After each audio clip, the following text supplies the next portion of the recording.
So I just recently finished going through the Western version of Persona 5 Royal, and it was actually my first time playing any version of Persona 5 in English, and I will have a video coming out soon that will relate to that, but I want to spend a bit more time working on it. So for today, I thought I would do another video showcasing a persona that I used in my latest run that ended up working out pretty well, actually much more so than I anticipated. It's a persona that really makes use of the new persona trait system, as well as the changes to the technical damage system in Persona 5 Royal.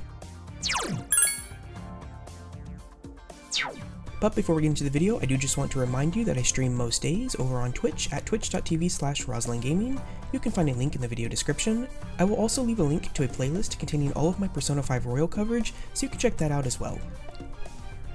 The persona I'd like to showcase today is actually Baphomet. Now, the strategy involved with this can be used on any other persona of your choosing, but it is much easier to set this up on Baphomet as he comes with many of the tools already in his kit. Essentially, what we are doing is making a persona that can very reliably apply the freeze or shock status ailments. Both ailments can lock down an enemy from being able to act. Freeze can let you bypass physical immunity on enemies, and shock persists even after you've dealt damage to an enemy. The goal of this persona was to give me more options for dealing technical damage and setting up a technical lock. A technical lock, for anyone unaware, is when you apply a status ailment to an enemy, deal technical damage downing the enemy, and then baton pass back to whoever originally applied the ailment to reapply it, effectively locking the enemy out of being able to act. To accomplish this, I used the combination of the Gloomy Child persona trait, which makes it so that rain, snow, and pollen warnings are always in effect, and I combined it with the ambient aid and ailment boost abilities to increase the chance of applying ailments.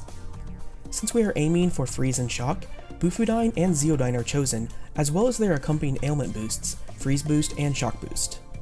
Baphomet learns both Bufudine and Zeodine, as well as freeze and shock boost innately, so we just need to find a way of getting the remaining abilities and Gloomy Child onto him.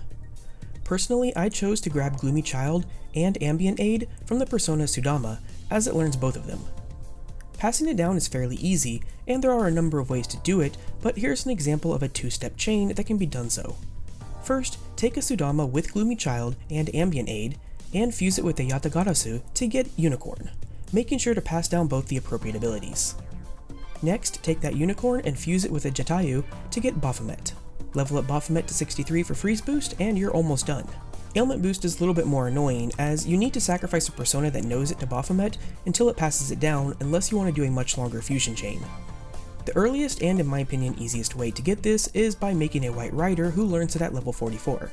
I covered White Rider in my previous video on the Okamura boss fight, so if you're curious on how to make one, check that out. On my Baphomet, I also have Noblesse to get rid of its weakness, but unfortunately there is no real easy way to get it outside of passing it down from a higher level persona, or from turning Raphael into a skill card. If you are looking to make this persona as soon as you can, I would suggest looking for Noblesse or something similar through the Fusion Network. After that, the last slot is up to you.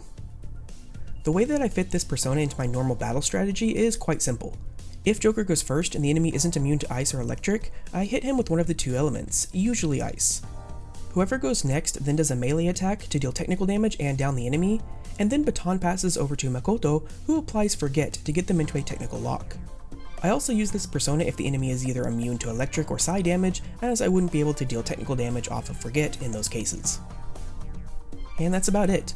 Like I said at the beginning, you can apply this strategy to any persona, but I chose Baphomet as he has many of the tools already available to him. Anyways, I know this was a short week, but I hope you still liked it and maybe even learned something new. Hopefully next week I'll be able to release the video I hinted at the beginning that I've been working on for the past few weeks.